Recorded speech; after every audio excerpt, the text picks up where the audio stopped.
औज़ुबिल्लाहिमिनश्शैतानिर्रजीम बिस्मिल्लाहिर्रहमानिर्रहीम अल्लाहुम्मा सल्ली अला मुहम्मदिन व अला आले मुहम्मद कमा सल्लैता अला इब्राहीम व अला आले इब्राहीम इन्नका हमीदुम मजीद अल्लाहुम्मा बारिक अला मुहम्मदिन व अला आले मुहम्मद कमा बारकता अला इब्राहीम व अला आले इब्राहीम इन्नका हमीदुम मजीद रब शरह ली सदरी व यस्सिर ली अमरी वहलुल उक़दतम मिन लिसानी यफ़क़हू क़ौली रब्बना ज़िदना इल्मा या मुक़ल्लिबुल क़ुलूब सब्बित क़ल्बी अला दीनिक आमीन। 10 अनवानात के तहत इस्लामी तालीमात 19 रजब। अनवान नंबर 1 इस्लामी तारीख़। हज़रत हमज़ा रज़ी अल्लाह ताला अन्हु की बीवी और बेटी अम्मारा। हज़रत हमज़ा रज़ी अल्लाह ताला अन्हु की अहलिया का नाम सलमा बिन्त उमैस था। इनकी बहन अस्मा बिन्त उमैस हज़रत अली रज़ी अल्लाह ताला अन्हु के बड़े भाई जाफ़र बिन अबी तालिब की बीवी थी। हजूर सल्लल्लाहु अलैहि वसल्लम ने इन बहनों के बारे में फरमाया, ये मोमिन बहनें हैं। दोनों बहनें इब्तिदाई इस्लाम में मुसलमान हो गई थी। हज़रत अस्मा अपने शौहर हज़रत जाफ़र रज़ी अल्लाह ताला अन्हु के साथ हबशा हिजरत कर गई थी, लेकिन हज़रत सलमा मक्का में अपने शौहर हज़रत हमज़ा रज़ी अल्लाह ताला अन्हु के साथ रहीं। इनसे एक बेटी हज़रत अम्मारा बिन्त हमज़ा हुई। जंग ओहद में हज़रत हमज़ा की शहादत हुई। जब मुसलमान मदीना लौटे तो कमसिन अम्मारा अपने वालिद हज़रत हमज़ा से मिलने दौड़ती हुई आई। जो सामने आता इससे पूछती, मेरे अब्बू कहाँ हैं? सहाबा हज़रत हमज़ा रज़ी अल्लाह ताला अन्हु की दर्दनाक शहादत को याद करके रो पड़े, जवाब न दे पाते। यहाँ तक कि हज़रत अली रज़ी अल्लाह ताला अन्हु सामने आ गए। अम्मारा रज़ी अल्लाह ताला अन्हा ने कहा, भाई जान अबू कहाँ हैं? हज़रत अली रज़ी अल्लाह ताला अन्हु ने हज़रत अम्मारा रज़ी अल्लाह ताला अन्हा को गोद में उठा लिया। तमाम सहाबा इस बच्ची के यतीम होने पर रोने लगे। चुनांचे हज़रत हस्सान रज़ी अल्लाह ताला ने चंद इशार सुनाकर बच्ची को तसल्ली दी। अनवान नंबर 2 अल्लाह की कुदरत। एक अजीब परिंदा बेया, वीव बर्ड। बेया नामी एक छोटा सा बर्ड जो ऊंचे ऊंचे दरख्तों पर अपना घोंसला बनाता है। इसका घोंसला सराही की तरह हर तरफ से बुलंद होता है। सिर्फ एक तरफ से जाने का रास्ता होता है। इसमें बारिश का एक कतरा पानी भी नहीं जा सकता। इस घोंसले में अपनी सारी ज़रूरतें पूरी करने का अलग अलग इंतज़ाम होता है। यहाँ तक कि रोशनी का इंतज़ाम इस तरह करता है कि हर दिन एक जुगनू पकड़ कर लाता है और इसको घोंसले में फंसा देता है, और वो जुगनू रात भर रोशनी देता रहता है। गौर करें कि वो कौन है जिसने एक छोटे से परिंदे को इंसानों की तरह ऐसे हुनर और फ़न अता किए। ये सब अल्लाह की कुदरत का करिश्मा है।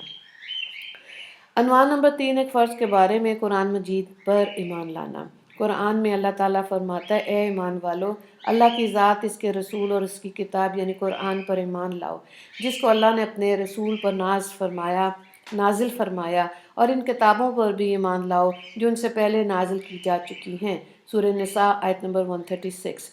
मफ़हूम यह है कि कुरान करीम को अल्लाह ताला की उतारी हुई किताब समझना और उसके हर्फ बहर्फ सही होने का यकीन रखना फ़र्ज़ है। अनवान नंबर 4 एक सुन्नत के बारे में, सफ़र से वापसी का सुन्नत तरीका।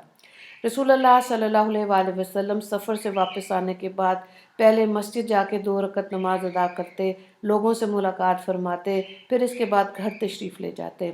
अबू दाऊद की रवायत है। हज़रत काब बिन मालिक रज़ी अल्लाह ताला अन्हु इसके रावी हैं।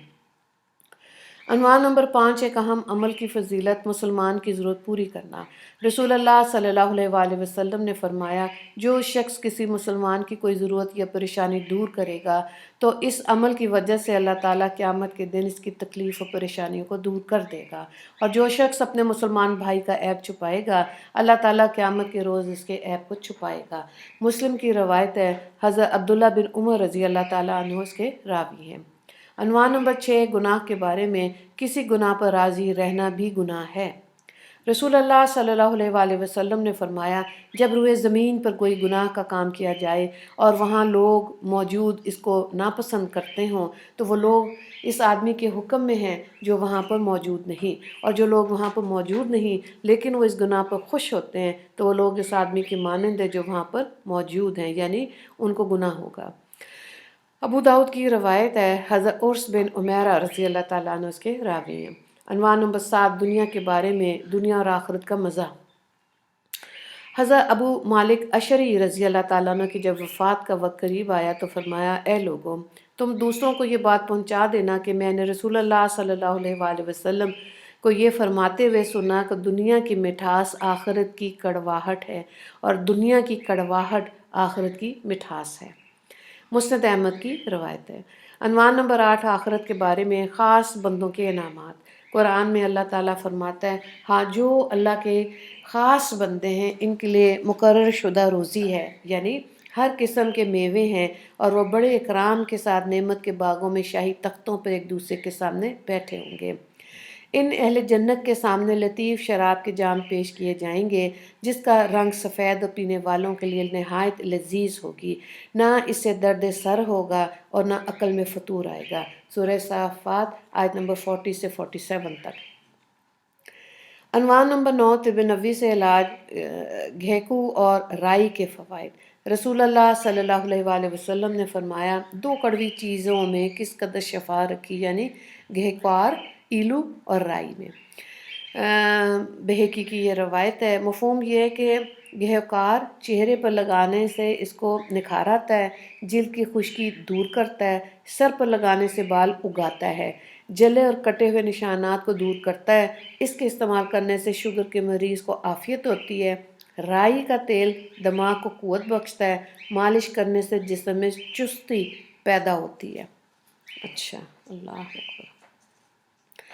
عنوان نمبر 10، قرآن کی نصیحت۔ قرآن میں اللہ تعالیٰ فرماتا ہے، اے ایمان والو، تم اللہ اور اس کے رسول کی اطاعت کرو اور شریعت کے مطابق فیصلہ کرنے والے حاکموں کی بھی اطاعت کرو۔ سورہ نساء آیت نمبر 59۔